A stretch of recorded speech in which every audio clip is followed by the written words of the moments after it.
ভাই ও বোনেরা, আসসালামু আলাইকুম। আমাদের যে কিতাবুল ফিতানের হাদিস সৃষ্টি চলছে, তারই আজকের দুটি হাদিস উপস্থাপন আপনার জন্য ইনশাআল্লাহ।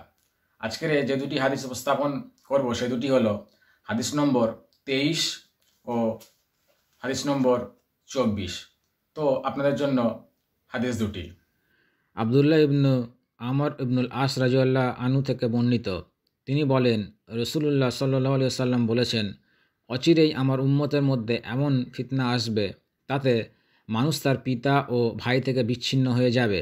এমনকি মানুষ তার বিপদের ব্যাপারে অপমান বোধ করবে, যেমন ব্যভিচারিণী মহিলা তার ব্যভিচারের অপমান বোধ করে। আবু তামিম জয়সানি রহমুল্লাহ থেকে বর্ণিত, তিনি বলেন, অবিরাম বৃষ্টির ন্যায় তোমাদের নিকট ফিতনা প্রবলভাবে বর্ষণ হতে থাকবে। ওসামা ইবনু জায়েদ রাজিয়াল্লাহু আনহু হতে বর্ণিত, তিনি বলেন, একবার রসুল সাল্লাল্লাহু সাল্লাম একটি দুর্গের উপরে আরোহণ করে লোকেদেরকে বললেন, আমি যা দেখছি তোমরাও কি তা দেখছ?